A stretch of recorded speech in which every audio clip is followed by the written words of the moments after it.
This is a process flow diagram for something that in the industry we call conventional water treatment. It consists of many different processes: ozone, coagulation and flocculation, sedimentation, filtration, and disinfection and corrosion control for lead and copper. Now the byproducts of all of this are the solids that we've removed from the water, and we have to eventually get those solids to a place where we can separate them, take the solids and do some beneficial use with them, dispose of them, and then recycle that water back to the head of the plant because we don't want to waste water.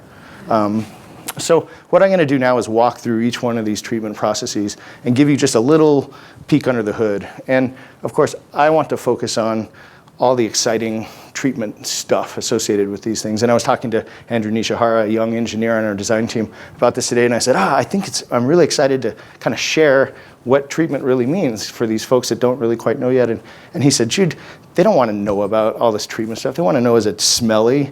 Is it going to have lights? Does it make noise? Like, that's what they want to worry about. So please, please, please don't let me forget to talk about smelly, lights, and noise as we walk through these treatment processes. Okay, ozone. Ozone is a water treatment technology that is very common. In fact, every water treatment plant that we've built here in the last decade all has ozone. And you'll see the reasons why at the end of this when we show you what the benefits are in terms of those things, the boxes that it checks in terms of multiple barriers. But I also want to say that as I walk through these, I want you to get a sense of what these things really look and feel like. So at the end of each one of these modules, I'm going to show a picture of the Joint Water Commission water treatment plant, which is a plant that you all will be touring. And I'll just point out which concrete boxes on that site plan represent that particular treatment technology. So you can kind of see, oh, those are the big boxes with lots of water, or they're relatively small. So you can just kind of get a sense. But Joint Water Commission water treatment plant does not have ozone. So instead, I put this whiz-bang graph together for you to show you kind of what the major components of an ozone system are. Ozone system consists of an oxygen supply, typically liquid oxygen, a generator, an injector, and a contactor. And then to ensure we don't discharge any ozone, we quench the ozone, and any gas that goes off the top we destroy. So I'll kind of walk through these piece by piece. Oxygen supply is typically a liquid oxygen, and these liquid oxygen storage containers are very common. If you've ever driven behind a hospital, you've seen a big tower, maybe some are vertical, some are horizontal. That's a liquid oxygen storage, and right next to it are some vaporizers that take that liquid oxygen and turn it into gaseous oxygen. We then take that gaseous oxygen and we excite it. We pass some electrons through it, and a certain fraction of that liquid oxygen then goes from O2 oxygen to O3, which is highly reactive and can just blast the crap out of a lot of organics and other things that are in the water. That is the ozone generation system. We then mix that gaseous ozone and oxygen stream in with the primary flow through the plant and put it into an ozone contactor, because that ozone needs time to react with the things in the water. So we give it 7 minutes for taste and odor, 15 minutes if we're trying to disinfect cryptosporidium. Different things require different contact time with ozone and different concentrations of ozone in the contactor. But in the end, if there's any ozone residual, we quench it because we don't want to put that ozone out there. It's highly corrosive. So we typically quench it with calcium thiosulfate. It is a non-corrosive, non-toxic chemical. It just gives the ozone something to react with. And any ozone, because we're adding it as a gas that happens to escape into the headspace of this contactor, gets pulled through what we call a destruct unit. And that destruct unit has catalyst in it. It basically passively allows that ozone to react so that what comes out the end is water with oxygen in it and oxygen off the top. And what also comes out is the destroyed organics, or the organics that have been pulled apart, including things like algal toxins, or the inactivated bacteria, the bacteria that got lysed and are no longer infectious. Questions on ozone? Are you excited about ozone now? Coagulation, flocculation, sedimentation. This is kind of the heart of most of the solids removal at a conventional water treatment plant. Now, those of you, I know there's a couple fishermen in the back, but I don't know if you've ever taken a glass of water. You know, when streams go a little off color, if you were to take a glass of water and put it on your shelf, that water that's unclear would literally probably stay unclear for a month. And the reason is those particles that are in there, they're not going to settle out because those particles have a charge on the surface. Typically, we consider a negative charge. And what they're doing is acting like little magnets in that water, and they're keeping each other in suspension by kind of repelling one another. So they're stabilized in the water. And what we try to do with coagulation is destabilize that particle. We add a little bit of coagulant, and what it does is masks all of those charges and neutralizes them so that those particles can stick together. And if we can get them to stick together, then we put them through coagulation and flocculation. And coagulation and flocculation is a process where we mix them enough to where they can interact with each other, but not so much that we accidentally and inadvertently break them apart at the end. So what we're trying to do is create a large, what we call a flock, a combination of a lot of those little particles. And we try to get that flock to be large enough so that it can settle out in the end. And the sedimentation basin, they're typically very big because the time that the water needs to spend in that basin is the time it takes for that little flock to settle. And if the rise rate from that basin as the water overflows at the end is faster than the settling velocity of that solid, you're not going to settle anything out. So you have to typically make them pretty large. And we have some tricks up our sleeves to kind of make those a little bit smaller, and you'll see some of those on your tours.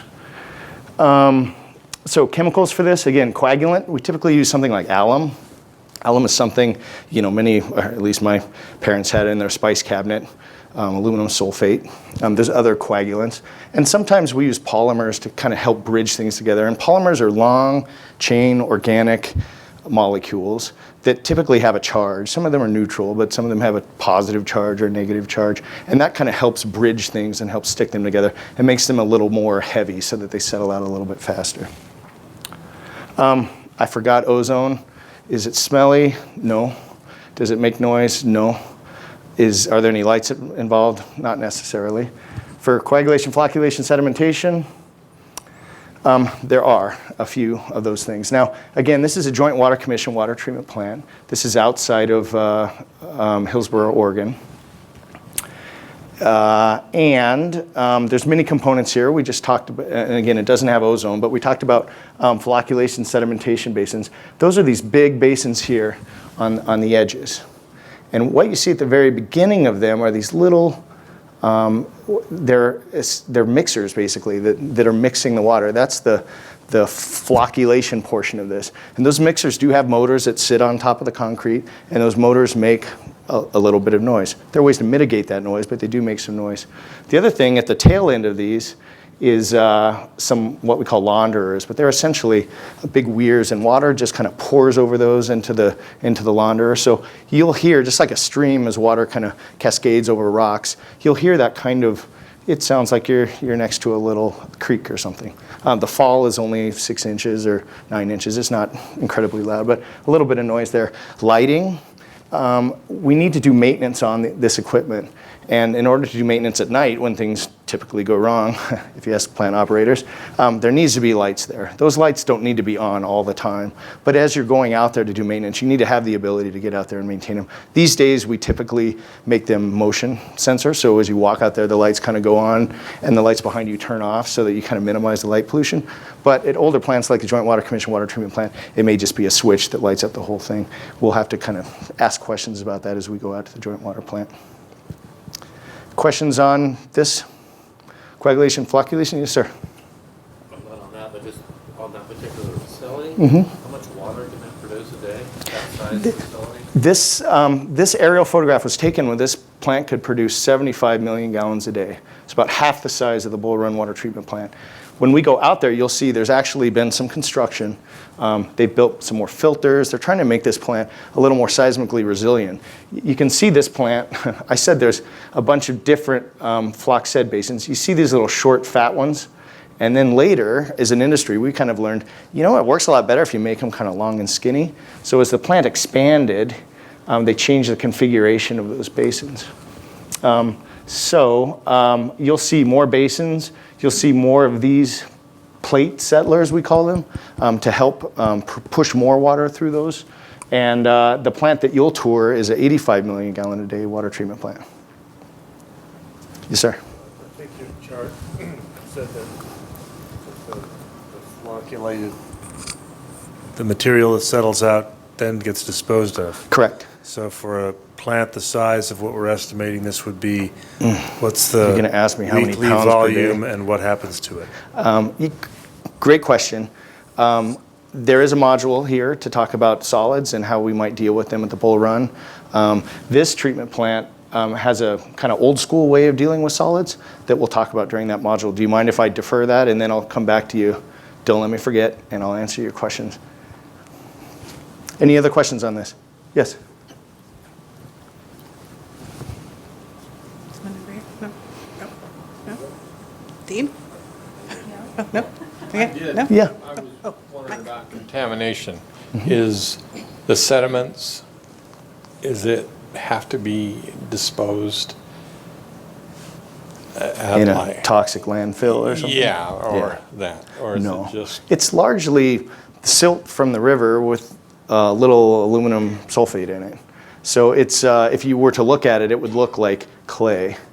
And typically people, we'll talk about it. I'm going to talk about it now. How about at the Joint Water Commission water treatment plant? You see these are kind of cut off, but these are big lagoons. You see these little areas that they've kind of mapped out here? This is what the Joint Water Commission has done over time with all of their solids. They take the solids and they put them in beds and they let the sun bake those beds. Now, it's Oregon, so we kind of have a little limited sun baking time. Sometimes you need to get in there with some mechanical equipment, stir that stuff up, get the wet stuff on top, and work it a little bit. But you can get pretty dry solids that, again, look and feel kind of like dirt clods, essentially. And that's about 35% dry, we call it. So that's the Joint Water Commission water treatment plant approach. They've got a lot of land. Like I said, it's old school. This is what people would do if you go to any old water treatment plant. They have a berm kind of on the side. And that's what they've been doing with their solids for years, is just pushing them on the side. There's one more question in the back. So do those dry beds, I don't know if this plant is going to have those, but do these dry beds have a smell when they stir them up? That's a great question. Your first question was, I don't know if this plant is going to have drying beds. The answer is not if the Portland Water Bureau is able to realize a vision that they have right now. There are new technologies that are much smaller footprint, that are much more efficient, that get you a lot more drier solids. And so lagoons or drying beds are not the strategy that the Water Bureau is currently considering for the plant. Instead, they're considering something we call mechanical dewatering. So using some mechanical energy to squeeze the water out of the solids and then dispose of those solids. And that kind of mechanical work, it sounds like it would be noisier, and it would be if you were standing inside the building where that equipment is, but outside the building, you typically don't hear those things. So, and do the solids smell? It smells earthy, musty. It smells like wet mud. You know, if you were to take a shovel full of dirt out of the bottom of a river, that's pretty much what it smells like. There's nothing unique to water treatment plant solids. And where does the squeezed out water go? So squeezed out water can go many different places. At older plants here in Oregon, a lot of that squeezed out water goes back to the river. That is not the plan for the Bull Run water treatment plant. The concept for the Bull Run water treatment plant, very similar to the Green River water treatment plant that we recently designed and constructed for Tacoma Water, which is kind of a sister plant for this. It's up in a pristine area, and the concept of discharging that water back into the river, in this case a Sandy, is not something that we'd want to do. So we would plan on doing something called zero liquid discharge, which means we're going to make it as efficient as we possibly can. We're going to take every drop of water that we pull out of there and we're going to turn it into potable water, and we're going to take those dry solids and we're going to take them off site. And I'd offer, if anyone from the Water Bureau. Yeah, it gets, the water gets recycled back to the head of the plant, treated, and then put into the distribution system. Sorry. Thank you. You guys jump in here if I'm missing anything. Cool. Yes, sir. You said it's going to be run back out. The first meeting we went to, we were told that it was going to come out at the end, go back up, and be put in at the very front, the very first tank, and it's a complete recycling. Nothing will go back into the river. Now you're saying that it will? No, that's exactly the opposite of what I'm saying. What I'm saying is we're going to recycle all of that water and put it back to the head of the plant and retreat it and clean it up and make it potable. The solids, which are dirt clods, are going to be hauled off site and to some beneficial use to be determined. I don't think we've figured out exactly where those solids are going to go. Sorry if I confused you there. What kind of volumes are we looking at? Boy. Just to chime Yeah. in there, Mike's asking what kind of volumes are we talking about? Volumes of solids? Yes. Boy, so it depends, right? If the water is really clear and pristine, which the Bull Run, probably one of the most pristine watersheds in the world, I would say, you're not going to produce a lot of solids. But in a river like the Willamette River, you get some pretty off-spec water when you get that first flush during the wintertime. There's some pretty cloudy water. Now, demands are down in the wintertime because we're not irrigating our lawns, so that offsets it a little bit. But you can create quite a roll-away, what am I trying to say here? Trailers full of solids that people would haul off to the landfill. But again, it's a function of how much water you're treating and how dirty that water really is. So I can't tell you exactly the quantity, but we'll see as part of the tours. You can ask that question. You can kind of see in general how much solids are being produced and how often. And it would vary seasonally. Yeah, very seasonally, exactly. As the river gets from cloudy to clear to cloudy to clear, that has a material impact on the solids that are being created.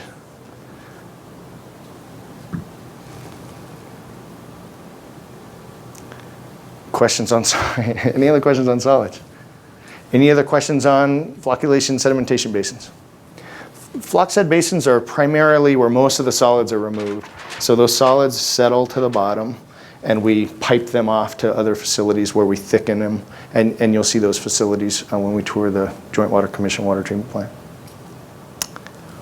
Chemicals coming in, and how much is being trucked in past all our properties? Yeah, so the question was how many chemicals, how many trucks per week are coming into the site? And again, it really depends on how dirty the water is, how much chemical we need. I'm too nervous to do math in my head right now, but we can come up with those numbers and we can share with you. For example, Tacoma Water, like I said, a kind of a sister plant, really pristine water. We can get some historical data. The plant's been up and running now a couple of years. We can tell you kind of how, the solids that they haul off, the chemicals that they bring on. They're going to be pretty analogous treatment plants, so we can get that to you. But I'm nervous about taking a guess at the numbers right now. Other questions? Okay, filtration, the heart of the water treatment plant. How are we doing for time? Good. We're good? Okay. Filtration for treatment nerds like me is the most important treatment. It's kind of the last barrier for solids to be captured before we put the water and disinfect it and put it into the distribution system. Lots to say about filtration, but essentially it's a box of sand. And typically we put larger sand, anthracite, like coal, on top, and a little bit of kind of smaller sand at the bottom, like a little polishing filter. And these days, we tend to, over time, we've made them deeper and deeper. So these days, a typical media would be maybe 5 feet of anthracite and a foot of sand at the bottom. And what this filter is doing is if you took a really thin cross-section through the filter and you held it up and looked at it, it would look like a screen, basically. And that's exactly what it's doing. It's screening out all of the solids that are trying to pass through there. Those solids that were too small to settle in the flocculation sedimentation basins. Sometimes, not all the time, but sometimes we use those polymers, those long chain polymers, to glue those solids together to make them a little more sticky so they get removed in the filters. The filters are right here on this plant. You can see there's quite a few of them because as the solids fill up in that filter, we start losing the filtration capacity. And we end up having to take that filter offline and we backwash it. And what I mean by backwash is instead of letting water filter through from the top to the bottom, we backwash from the bottom to the top. We stir up all that media and scour off all of those solids, and they spill over until that water clears up, and then we bring that filter back online again, and the sand settles nicely at the bottom and the anthracite settles nicely on top of it. So are they smelly? Nope. Are there lights? Similar to the Floxed Basin, there's lights on top for maintenance and observation, but typically not on at night. And do they make noise? Well, to backwash, we have to pump the water, but typically those pumps are in buildings and certainly would be in buildings for the Bull Run water treatment plant. Questions on filtration? The coolest part of the process? No one has any questions? Okay. Chlorine disinfection and corrosion control is the last step.